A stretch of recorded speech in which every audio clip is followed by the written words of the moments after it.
नमस्ते दोस्तों, आप सभी का स्वागत है हमारे एजुकेशनल सीरीज में। आज हम एक बहुत ही इम्पोर्टेंट टॉपिक पर बात करेंगे, कैसे अपने सेल्फ इंट्रोडक्शन कला को आगे बढ़ाएं। इसका part 2।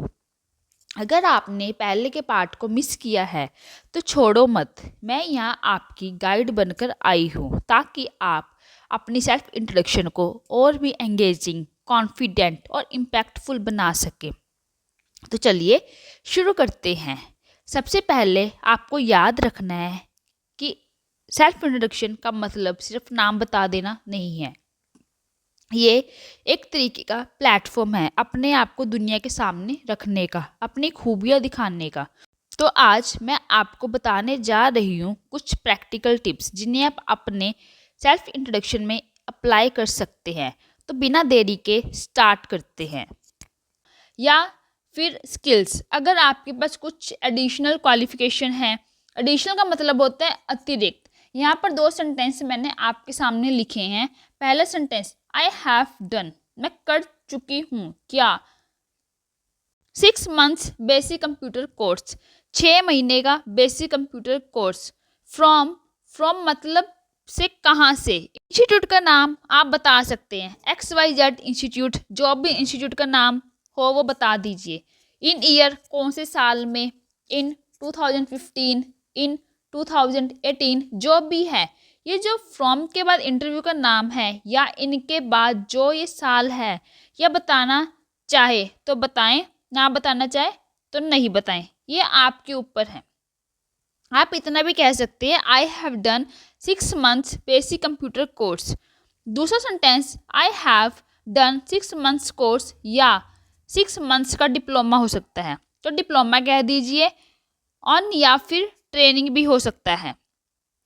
I have done 6 months training, training हो सकता है, इंटर्नशिप भी हो सकता है। ऑन कोर्स का नाम मान लीजिए वेब डेवलपमेंट में किया आपने, आई have done 6 months diploma on web development from institute का नाम। इन ईयर, अगर आप एक स्टूडेंट है तो स्टूडेंट्स को जनरली इंट्रोडक्शन देते हुए क्वालिफिकेशन बताने की कोई ज़रूरत नहीं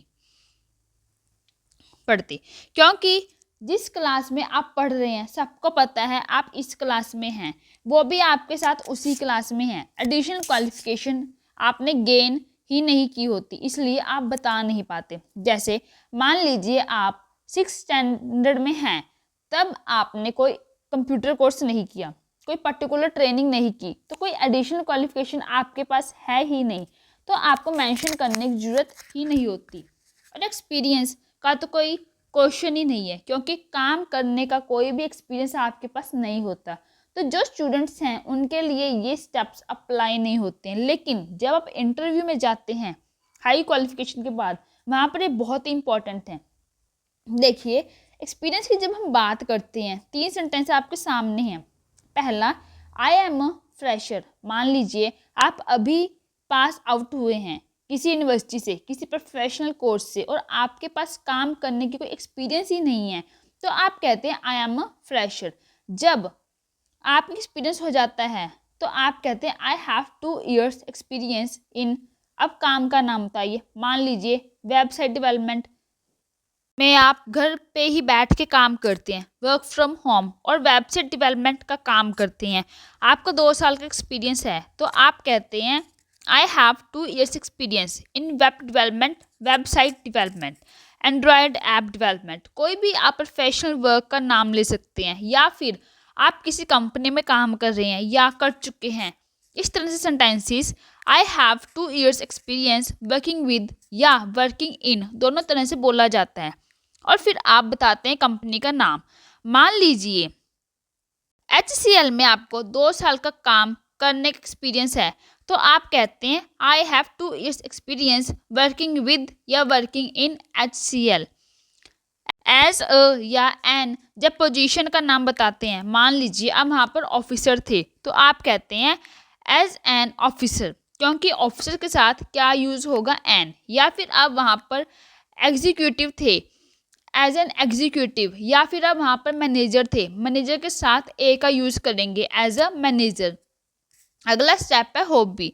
हॉबी का मतलब होता है शौक। आपको क्या शौक है।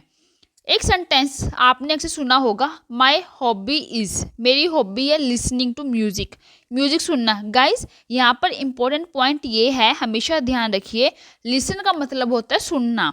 लिसन एक ऐसी वर्ब है जिसके बाद हमेशा आप प्रेपोजिशन टू का यूज़ करेंगे। कई बार मैं सुनती हूँ कोई कहता है लिसनिंग म्यूज़िक, नहीं, लिसनिंग म्यूज़िक नहीं, लिसनिंग टू म्यूज़िक, पहला पॉइंट। दूसरा, माई हॉबी इज़, इनमें से कोई भी हॉबी हो सकती है। My hobby is reading books, किताबें पढ़ना मेरी हॉबी है, या फिर रीडिंग मैगजीन्स, रीडिंग नॉवेल्स, जो भी आप पढ़ना पसंद करते हैं। My hobbies dancing, my hobbies singing, मेरी हॉबी है गाना, गाना बोला तो यानी गाने गाना। और अगर आप पर्टिकुलरली ये मेंशन करना चाहो कि आपको पुराने गाने गाना पसंद है, तो आप कह सकते हैं my hobby is singing old songs, my hobby is cooking.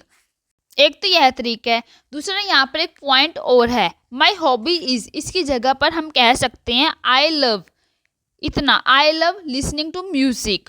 यह है एक तरीका जिस तरीके से आप बता सकते हैं, जो भी तरीका आपको कंफर्टेबल हो आप उसका यूज़ कर सकते हैं। अब ऐसा भी तो हो सकता है कि आपकी हॉबी एक ना हो बल्कि एक से ज़्यादा हो, आपको म्यूज़िक सुनना ही पसंद हो और किताबें पढ़ना ही पसंद हो, तो ऐसे केस में आप कह सकते हैं रीडिंग। और मान लीजिए आपको न्यूज़पेपर पढ़ना पसंद है, तो आप कहते हैं रीडिंग न्यूज़पेपर। इस तरह से आपकी दो हॉबीज़ हैं, और या फिर आप यहाँ पर माई हॉबीज़ और इसकी जगह पे इसका यूज़ कर सकते हैं आई लव का, I love listening to music and reading newspaper. तो इस तरह से आप इंट्रोडक्शन देते हैं, और इंट्रोडक्शन देने के बाद जो आखिरी स्टेप बनता है वह एंड कर देते हैं। किस तरह से एंड करते हैं, क्या बोलते हैं आप कहते हैं that's all about me, that's all about me, thank you. उनका धन्यवाद भी करना है आपको, that's all about me, thank you. इस तरह से आप अपने इंट्रोडक्शन को एंड कर देते हैं। गाइस, आप सभी स्टूडेंट से मेरी रिक्वेस्ट है, इन स्टेप्स के हिसाब से आप अपना इंट्रोडक्शन तैयार करिए। और इस तरह लेक्चर के कमेंट्स में आपको जो लिखना है, एक एक स्टूडेंट को लिखना है इन स्टेप्स के अकॉर्डिंग। मुझे उम्मीद है ये वीडियो लेक्चर आपको पसंद आया होगा। पसंद आया हो तो लाइक करिए और शेयर जरूर करिएगा। अपने सभी फ्रेंड्स के साथ शेयर करें ताकि देश के हर छोटे छोटे गांव के स्टूडेंट्स तक इन वीडियोस का बेनिफिट पहुंच सके। Thank you so much for watching this video guys. See you in the next video lecture. Take care and goodbye.